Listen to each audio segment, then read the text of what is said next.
اعوذ باللہ من الشیطان الرجیم بسم اللہ الرحمن الرحیم رب اشرح لی صدری ویسر لی امری واحلل عقدۃ من لسانی یفقہوا قولی رب زدنی علما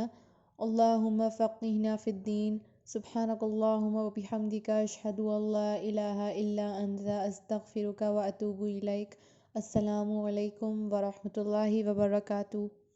اب تک کے موڈیولز میں ہم نے بنی اسرائیل کے قصے کے بارے میں جانا، اور آج سے الحمدللہ ہم ایک نئے دور کے بارے میں ذکر کریں گے انشاءاللہ۔ وہ تھا امت مسلمہ، اور یہاں پر خاص طور سے ابراہیم علیہ السلام کی تاریخ،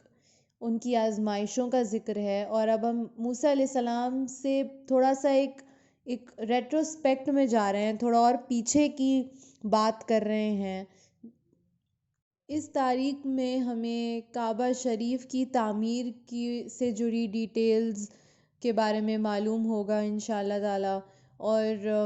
اسماعیل علیہ السلام کو جو ذبح کرنے کے لیے ابراہیم علیہ السلام لے کر گئے تھے، جو ایک بقرعید کا سگنیفیکنس ہے، اس کے بارے میں انشاءاللہ تعالی بات چیت ہوگی، اور تمام آزمائشیں جو ابراہیم علیہ السلام کے اوپر ڈالی۔ حدیث میں آتا ہے کہ انہیں 33 احکامات دیے گئے تھے اللہ تعالیٰ کی طرف سے، اور انہوں نے وہ سب فلفل کیا۔ اور یہ احکامات جو تھے، جو آزمائشیں تھیں، یہ کوئی چھوٹی آزمائشیں نہیں تھیں، یہ بہت بہت کبیرہ آزمائشیں تھیں، بہت مشکل سیکریفائسز تھے۔ اور اسی لیے جب وہ ان سب پر کھرے اترے، اس لیے ان کا درجہ اتنا بلند اللہ تعالیٰ نے کیا ہے کہ اللہ تعالیٰ نے ان کو اپنا دوست قرار دیا ہے۔ تو ایسا جو لقب ہے، اتنا بڑا، اتنی بڑی پوزیشن ہے، یہ کسی اور انسان کو، کسی اور بندے کو نہیں ملی ہے، جو اللہ تعالیٰ نے ابراہیم علیہ السلام کو اپنا دوست قرار دیا ہے، کیونکہ تمام آزمائشوں پر کھرے اترنے کے بعد انہیں یہ درجہ حاصل ہوا ہے۔ کبھی بھی ہم کسی کو اپنا دوست کہتے تو ہم اس کو پرکھتے ہیں کہ وہ ہمارے لیے ٹھیک ہے یا نہیں ہے، ہمارے بارے میں سوچتا ہے یا نہیں ہے، تمام پیرامیٹرز پہ اس کو ہم جج کرتے ہیں۔ وہ بات الگ ہے کہ آج کل جو پیرامیٹرز ہیں وہ کافی مٹیریلسٹک ہو گئے ہیں، لیکن بہت کمی سے ایسا ہوتا ہے کہ انسان کو اس کے نیچر کے لیے، اس کے اخلاق سے اس کو جج کیا جاتا ہے۔ بٹ اینی ویز، ابراہیم علیہ السلام جو ساری آزمائشوں پہ کھرے اترے تھے، ان پر آزمائشیں آئی تھیں، بڑھاپے میں وہ پہنچ گئے تھے، ان کی کوئی اولاد نہیں تھی، پھر اللہ تعالیٰ نے ان کو جزا دی کہ ان کو بیٹا ان کو عطا کیا، اسماعیل علیہ السلام۔ اور پھر اتنے ٹائم بعد، اتنی شدت سے دعاؤں کے بعد ان کو بیٹا حاصل ہوا تھا۔ پھر اس کے بعد انہوں نے ان سے فوراً کہہ دیا کہ اسے اور اپنی بیوی کو مکی زمین پر چھوڑاؤ۔ تو آپ یہ سوچیے کہ ایک باپ جس کا ابھی ابھی ایک نیولی بورن بچہ ہے، اس سے کتنی زیادہ محبت، اور جب کسی کو بہت ٹائم کے بعد اولاد نصیب ہوتی ہے، جو وہ اولاد کے لیے بہت دعاؤں کے بعد، بہت شدت کے بعد، بہت منتیں مانگنے کے بعد اس کو عطا ہوتی ہے، تو ویسے ہی اولاد سے تو اتنی محبت ہوتی ہے۔ تو اتنے ٹائم، اتنی شدت کے بعد، اتنی دعاؤں کے بعد اگر اولاد کسی کو نصیب ہو، تو اس سے اگر کوئی کہے کہ اپنی اولاد سے 1 منٹ کے لیے بھی دور چلے جاؤ، اس کو اپنی نظروں سے اوجھل ہم نہیں کر سکتے ہیں، اتنی محبت ہوتی ہے۔ لیکن اللہ تعالیٰ کی رضا کے لیے انہوں نے وہ اس پر بھی کھرے اترے، اور مکی زمین پر چھوڑنا تھا، ایسا نہیں تھا کہ کسی کمفرٹیبل جگہ پر چھوڑنا تھا۔ مکی زمین اس وقت تو الحمدللہ بہت آباد ہے مکہ، لیکن اس وقت، جس وقت یہ بات ہے، پوری بنجر زمین تھی، کعبہ شریف کی تعمیر بھی نہیں ہوئی تھی، تو وہ وہاں پر آبادی تھی، آس پاس جنگل ہی جنگل تھا، بہت ہی کانکریٹ اس کی زمین بھی نہیں تھی، بہت بنجر زمین تھی، نہ کوئی کھیتی تھی، نہ کوئی فرٹائل سوئل تھا وہاں پر، بہت ایک بری حشر تھا اس کا۔ لیکن پھر بھی اللہ تعالیٰ کی رضا کے لیے ان کو یہ توکل تھا کہ اللہ تعالیٰ ان کے کھانے پینے کا، رہنے سہنے کا ان کا انتظام کر دے گا، تو انہوں نے اس پر بھی وہ کھڑے اترے۔ اور پھر جب اتنے ٹائم کے بعد ان کو، جب وہ بڑے ہو گئے اسماعیل علیہ السلام، تو جب وہ ان سے ملنے کے لیے گئے، تو آپ سوچئے اتنے ٹائم کے بعد جب انسان جب اپنے بچے کو ملے تو کیا اس کی حالت ہوگی، کیا اس کی خوشی کا ٹھکانہ نہیں ہوگا۔ لیکن پھر بھی اللہ تعالیٰ نے وہاں پر بھی آزمایا، کہا کہ اس کو ذبح کر دو، اس کو مطلب دنیا میں ہی نہیں رہے گا۔ پہلے تو یہ تھا کہ وہ دنیا میں ہے، یہ ایک توکل تھا، تسلی تھی، لیکن پھر یہ انہوں نے ان پر یہ آزمائش ہے کہ اس کو ذبح کر دو، تو اس پر بھی ابراہیم علیہ السلام ڈٹے رہے اور تمام آزمائشوں کو پار کر لیا۔ تو یہ ساری آزمائشیں ہم آپ نہیں کر سکتے، ہم آپ کے اندر وہ ایمان ہی نہیں ہے، وہ ضد ہی نہیں ہے، وہ دین کی طرف محبت ہی نہیں ہے کہ ہم ان ساری آزمائشوں پر کھرے اتریں۔ یہ آزمائش جو تھی، یہ اللہ تعالیٰ نے فرمایا کہ یہ آزمائش اب تک کی سب سے بڑی آزمائش تھی۔ تمام آزمائشیں جو بندوں پر آتی ہیں ان میں سب سے بڑی آزمائش ہے۔ آپ خود سوچئے کہ اپنے اولاد کو اپنے ہاتھوں سے ذبح کرنا، اور وہ بھی اس اولاد کو جو ان کے سہارے کا باعث بنتا، جس کو ملنے کے لیے وہ اتنے سال تڑپتے رہے، اس اولاد کو ذبح کرنے کا جو حکم اللہ تعالیٰ کی طرف سے آتا، کتنا شدید، کتنا دکھ دے وہ ثابت ہوگا، لیکن ان کے پیر بالکل بھی نہیں ڈگمگائے۔ ان کا مقام بھی اللہ تعالیٰ نے بہت اونچا رکھا ہے۔ پھر اللہ تعالیٰ نے اس آیت میں بھی فرمایا نا، قَالَ إِنِّي جَاعِلُكَ لِلنَّاسِ إِمَامًا، کہ میں تم کو تمام لوگوں پر ان کی ایک جزا، ان کو ایک ریوارڈ کے طور پر انہوں نے تمام لوگوں پر ان کو امامت عطا کی، رہنما بنا دیا ان کو سب کے لیے۔ لیکن اس کے لیے پیچھے مشقتیں بھی لگی نا، ان کو ایسا نہیں تھا کہ وہ چوزن تھے، جیسے بنی اسرائیل سمجھتے تھے نا کہ بنا کچھ کرے ہمیں تو جنت نصیب ہو جائے گی۔ ایسا نہیں ہے، مقام پانے کے لیے بہت جد و جہد کرنی پڑتی ہے۔ نتھنگ، کہتے نا every good thing comes with the price tag, تو ان کے لیے یہ ان کا ریوارڈ تھا کہ ان کو تمام لوگوں پر امامت اللہ تعالیٰ نے عطا کی۔ لیکن اکثر یہ ہوتا ہے کہ جب ہمیں لیڈرشپ پوزیشن ہمیں مل جاتی ہے تو ہم بہت زیادہ سیلفش ہو جاتے ہیں، بہت ایروگنس آ جاتا ہے۔ سب کے ساتھ ایسا ہوتا ہے کہ، اور یہ تو اتنا بڑا مقام تھا کہ پورے تمام لوگوں پر امامت تھی، تمام لوگوں کی لیڈرشپ تھی ان کے ہاتھوں میں، وہ چاہتے تو اس کو مس یوز کر سکتے تھے، لیکن وہ ان کے اندر سیلفشنس یا ایروگنس ذرا سی بھی گھر نہیں گئی۔ وہ بہت ہی سیلف لیس ہو کے انہوں نے پھر اللہ تعالیٰ سے فرمایا، قَالَ وَمِن ذُرِّيَّتِي، اللہ تعالیٰ نے ان کو تو امامت عطا کی، لیکن انہوں نے پوچھا میرے بچوں کا کیا ہوگا؟ دیکھیں آپ کو فوراً انہوں نے، مطلب جیسے ہی اللہ تعالیٰ نے ان کو یہ پیغام دیا، ان کو یہ اناؤنس کیا ان کے لیے، ان کے فوراً ایک ایسا نہیں تھا کہ انہیں یہ ایک خوشی کے سے وہ جھومتے، یا ان کو ایک خوشی، ایک ناز اپنے اوپر محسوس ہوتا کہ مجھے امامت عطا کی ہے، میں ایک سپیریئر پوزیشن پہ آ گیا۔ نہیں، فوراً ایک فکر جاری ہوئی کہ میری اولاد کا کیا ہوگا، کیا میری اولاد کو بھی رہنما بنایا جائے گا، کیا میری اولاد کو بھی ایسا درجہ عطا کیا جائے گا۔ یہ فکر ہوئی، کیونکہ جب میں تو یہ نہیں سمجھتی ہوں، لیکن جو بھی پیرنٹس اس آڈیو کو سن رہے ہیں، اس ویڈیو کو دیکھ رہے ہیں، وہ یہ بات سمجھیں گے کہ جب آپ ایک پیرنٹ بن جاتے ہیں تو آپ کو اپنے سے زیادہ اپنے بچوں کی خوشی میٹر کرتی ہے، اپنے بچوں کی سکسیس میٹر کرتی ہے۔ آپ خود کو 10 قدم پیچھے، اگر آپ کا بچہ 1 قدم بھی آگے جا سکتا ہے، آپ کے 10 قدم آپ پیچھے لے لیں گے اور اس کو 1 قدم آگے جانے دیں گے۔ تو یہ خوبصورتی ہوتی ہے، یہ ایک دلی محبت ہوتی ہے، جو انکنڈیشنل لو ہوتا ہے، جو ماں باپ کے دل میں اپنے بچوں کے لیے ہوتا ہے، کہ فوراً اپنے بچوں کی فکر محسوس ہوتی ہے۔ یہ کوئی پرواہ کچھ نہیں رہتی ہے کہ بس بچے سکسیسفل ہو جائیں، بچے آگے سے آگے بڑھ جائیں، اور ان کو اپنی سیلفش کچھ بھی موٹیو نہیں رہتا ہے۔ تو ایسے ہی ابراہیم علیہ السلام نے بھی یہی سوال کیا اللہ تعالیٰ سے کہ میرے بعد میری اولاد کا کیا ہوگا۔ اللہ تعالیٰ نے کلیئر کر دیا، اللہ تعالیٰ نے فرما دیا، قَالَ لَا يَنَالُ عَهْدِ الظَّالِمِينَ، کہ ظالموں سے، کافروں کے لیے کوئی وعدہ نہیں ہے۔ اللہ تعالیٰ ان لوگوں کے لیے وعدہ نہیں کرے گا جو شرک میں مبتلا ہوں گے، خواہ وہ ابراہیم علیہ السلام کے بیٹے ہی کیوں نہ ہوں، چاہے وہ کسی کی بھی اولاد ہو۔ پیچھے ہم کنٹراسٹنگ وے دیکھ سکتے ہیں کہ بنی اسرائیل کو اپنے بزرگوں پر، اپنے باپ داداؤں کی جو انہوں نے کام کیے تھے ان پر بہت ناز تھا، اور ان کو یہ تھا کہ گرانٹیڈ ہے کہ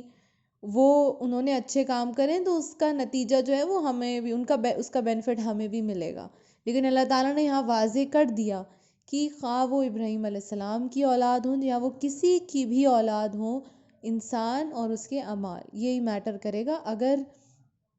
اگر وہ انسان کسی بھی گھرانے سے کیوں نہ ہو، کسی بھی بیک گراؤنڈ سے کیوں نہ ہو، کسی بھی اولاد سے، کسی کی بھی اولاد کیوں نہ ہو، لیکن اس کے اگر اعمال اللہ تعالیٰ کے دین کے مطابق ہیں تبھی وعدہ ہے، نہیں تو کوئی اس کے لیے بھی کوئی وعدہ نہیں ہے۔ اب خانہ کعبہ کی تعمیر کا وقت آ گیا ہے، اس کا ذکر ہو رہا ہے۔ کعبہ شریف کی تعمیر پہلے بھی کی جا چکی تھی، فرشتوں نے اس کی تعمیر کی تھی، ایسا حدیث میں آتا ہے۔ آدم علیہ السلام نے اس کی تعمیر کرنے کا کام کیا تھا، لیکن جو پراپر سٹرکچر دیا گیا تھا اسے، جو ایک فاؤنڈیشن بھی لے کری گئی تھی، ایک لانگ ٹرم گول کے لیے، لانگ ٹرم ایک اس کو مثابہ بنانے کے لیے، وہ ابراہیم علیہ السلام کو اللہ تعالیٰ نے یہ ذمہ داری سونپی تھی، اور ذمہ داری اسی کو سونپی جاتی ہے جو کہ ذمہ داری نبھا سکے، جس کے پاس اتنا ایکسپیرئنس ہو، اتنا تجربہ ہو، اتنی شدت ہو کام کرنے کی، اسی کو ذمہ داری دی جاتی ہے، یہ تو آپ سب جانتے ہیں۔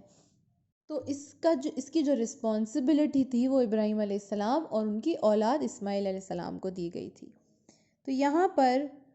تعمیر کرتے وقت جو واقعہ ہے وہ یہاں پر بیان ہو رہا ہے۔ وَإِذْ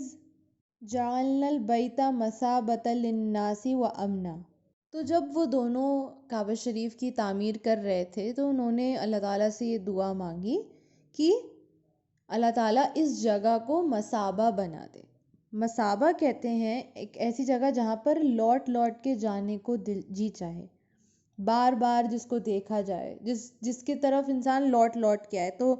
جو لوگوں کو اللہ تعالیٰ نے یہ توفیق دی ہے، جو لوگ خوش قسمت لوگ ہیں، جو عمرے پر یا حج پر جا چکے ہیں، وہ یہ بات زیادہ اچھی طریقے سے سمجھیں گے کہ جب آپ حج پر جاتے ہیں تو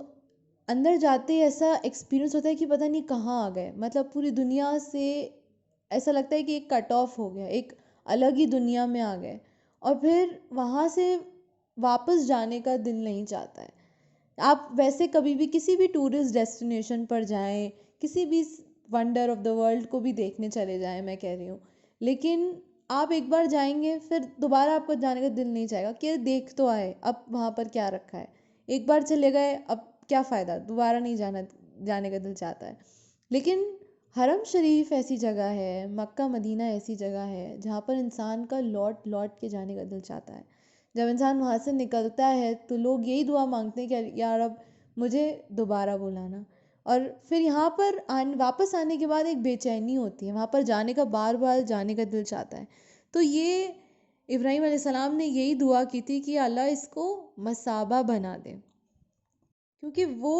ایک حرمت اور امن اور ادب کی جگہ ہے وہاں، وہ بہت زیادہ، تو وہاں پر ایک دلی سکون ملتا ہے، دلی چین ملتا ہے، اور وہاں پر ایسا لگتا ہے کہ اپنی سارے غم جو ہیں، ساری پریشانیاں، ساری نیگیٹیوٹی وہ سب دور چلی جاتی ہے بہت زیادہ، کیونکہ حج کے ارکان بھی اسی طریقے کے ہوتے ہیں کہ تمام جو نیگیٹیوٹی ہے ہر طریقے سے آپ کے جسم سے نکل جاتی ہے، دماغ سے نکل جاتی ہے۔ تو کیونکہ جیسے میں نے بتایا کہ پہلے تو وہ بہت بنجر زمین تھی، اس میں کوئی فرٹیلیٹی نہیں تھی، کوئی پروڈکٹیوٹی نہیں تھی، لیکن اللہ تعالیٰ نے کیونکہ اس کا حرم شریف کا نظام اپنے ہاتھوں میں لیا ہے، تو وہاں پر آپ جب بھی جائیں ہر چیز بہت سسٹمیٹک ہوتی ہے، اتنی سسٹمیٹک کام آپ نے شاید ہی کہیں دیکھے ہوں گے جس سسٹمیٹک طریقے سے وہاں پر کام ہوتے ہیں، اتنی سکون چین سکون کی وہاں پر زندگی ہوتی ہے، کیونکہ پہلے تو جب جہالت تھی، کیونکہ ہم پہلے پڑھ چکے ہیں کہ ہجرت ہوئی مکے سے مدینہ آئے، کیونکہ مکے میں بہت زیادہ جہالت تھی، وہاں چوری لوٹ پاٹ قتل سب بہت ہوتے تھے، لیکن اب وہاں پر کوئی وائلنس کوئی نیگیٹیوٹی نہیں ہوتی ہے، وہاں پر کے جو آرگنائزرز ہیں، جو تولی ہیں، وہ اس بات کا پراپر انہوں نے دھیان رکھا ہوا ہے الحمدللہ کہ کوئی وہاں پر وائلنس نیگیٹیوٹی نہیں ہوتی ہے، کیونکہ اللہ تعالیٰ نے بھی وہاں پر انتقام لینا وہاں پر منع فرمایا، بدلہ لینا منع فرمایا گیا ہے، وہاں پر جانور کو مارنا بھی وہاں پر ممنوع ہے، درخت کاٹنا بھی منع ہے، یہاں تک کہ تو کسی بھی مخلوق کو نقصان پہنچانا وہاں پر گناہ کے برابر ہے، کوئی انتقام ہی کیوں نہ لے رہا ہو۔ تو اس کام کو ابراہیم علیہ السلام نے انجام دیا، تو اس لیے ابراہیم علیہ السلام کا بھی، کیونکہ ان کو یہ ذمہ داری دی گئی تھی، تو اوبویسلی ان کا مقام بہت اونچا ہے. تو اللہ تعالیٰ نے وہاں پر ان کے لیے ایک یادگار، ایک ان کی نشانی چھوڑ دی، کیونکہ اللہ تعالیٰ ہم سب کو اس آیت سے یہی بتا رہا ہے کہ ابراہیم علیہ السلام کی پیروی کرو، ملت ابراہیم کو تھام لو، کیونکہ آپ صلی اللہ علیہ وسلم بھی ملت ابراہیم پر ہی اپنی جو عمل تھے ان کو مبنی کرتے تھے، کیونکہ انہی کی نسل میں سے تھے. وَاتَّخِذُوا مِن مَّقَامِ إِبْرَاهِيمَ مُصَلًّى، تو وہاں پر ایک پتھر تھا جس پر کہ ویسے کافی بڑے بڑے پتھروں سے اس کی تعمیر ہوئی، لیکن وہاں پر ایک ایسا پتھر تھا، وہ کیونکہ جب وہ تعمیر کرتے تھے تو جب انہوں نے فاؤنڈیشن سٹون لے کیا، جیسے جیسے اوپر اس کے اوپر پتھر رکھے جاتے تھے، لیکن ان کو کیونکہ اوپر کا جیسے جیسے اوپر رکھے جاتے تو ان کو اتنا پتہ نہیں چلتا تھا کہ اس کا آکار کیا ہو رہا ہے، ٹیڑھا تو نہیں ہو رہا ہے، ترچھا تو نہیں ہو گیا، سب پراپر پتھر اب الائنمنٹ میں لگے ہیں نہیں لگے. تو ایک ایسا پتھر تھا جس میں تھوڑی ہائٹ تھی، تو اس پر وہ چڑھ کر اس کی پوری ڈائمینشنز کو دیکھتے تھے، یہ انشور کرتے تھے کہ کہیں سے ٹیڑھا یا کہیں سے کچھ ایسا تو نہیں کہ الائنمنٹ گڑبڑ ہو یا کچھ. تو اس لیے اس پتھر کو انہوں نے ان کے یادگار بنا دیا. اب تک اس پتھر پہ ان کے قدم مبارک کے جو امپرنٹس ہیں اس کو وہاں پر محفوظ کرایا اللہ تعالیٰ نے، اور تمام لوگوں کے لیے عبرت کا ذریعہ بنا دیا ہے کہ جہاں پر ابراہیم علیہ السلام نے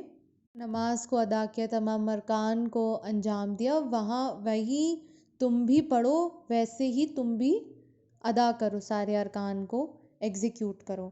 تو اس لیے وہاں پر طواف کے بعد واجب و ثواب ہے وہاں پر نفل پڑھنا، جہاں پر ابراہیم علیہ السلام کے فٹ پرنٹس ہیں. اب یہ دیکھیے کہ پتھر تو اتنی ہارڈ چیز ہوتی ہے، تو اس پہ کوئی بھی چیز ایسے کھڑا ہو تو اس کا امپرنٹ نہیں ایسے آ سکتا، لیکن یہ اللہ تعالیٰ نے عبرت کے لیے، اللہ تعالیٰ نے ان کی یادگار، ان کی نشانی کے طور پر ان کو عزت جو بخشی کی کعبہ شریف کے جسٹ ایڈجسنٹ پر ان کی بھی نشانی، اور وہاں پر بھی نفل پڑھنا آپ کے لیے واجب ہے. تو آپ کا جو پورا ارکان ہے وہ تبھی مکمل ہو سکتا ہے جب آپ اس کو بھی ادا کریں. تو عزت بخشنا اللہ تعالیٰ کے ہی ہاتھ ہے، اور جس کو چاہے وہ یہ بادشاہت جو ایک لیڈرشپ ہے اس کو عطا کرے. ہم لوگ کو بھی بہت باری ایسا ہوتا ہے جو نعمت ہے، جو لیڈرشپ ہے، جو ذمہ داری ہے وہ ہمیں عطا کی جاتی، لیکن پرابلم یہ ہوتی ہے کہ ہم اس کو کئی بار سمجھ نہیں پاتے ہیں کہ ہماری ذمہ داری ہے بحیثیت مسلمان کہ ہم کو کیا کیا کرنا چاہیے. تو جو بھی ہم کریں تو اس کی جو رضا ہے، اس کی جزا ہے، وہ صرف اللہ تعالیٰ سے ہی ایکسپیکٹ کریں، کیونکہ وہی المعز ہے، وہی عزت دینے والا ہے، وہی المذل ہے، وہی ذلت دینے والا بھی ہے. تو عزت اور ذلت دونوں اسی کے ہاتھ ہے. تو انسان جو بھی اپنے کام کرے وہ اللہ تعالیٰ کی ہی رضا کے لیے کرے اور اسی سے جزا کی ایکسپیکٹیشن کرے. تو جب انسان اپنی ذمہ داری کو پوری طریقے سے نبھائے گا تو اللہ تعالیٰ بھی اس کو عزت بخشے گا انشاءاللہ تعالیٰ، دنیا میں بھی اور آخرت میں بھی انشاءاللہ تعالیٰ اس کو عزت بخشی جائے گی. اور جس کو آخرت کے دن، جس پر اللہ تعالیٰ کا کرم ہو گیا، رحمت ہو گئی، اس کے لیے کوئی غم، کوئی کسی بھی چیز کی گنجائش نہیں ہوگی انشاءاللہ تعالیٰ. وآخر دعوانا ان الحمد للہ رب العالمین. ربنا آتنا فی الدنیا حسنۃ وفی الآخرۃ حسنۃ وقنا عذاب النار. السلام علیکم.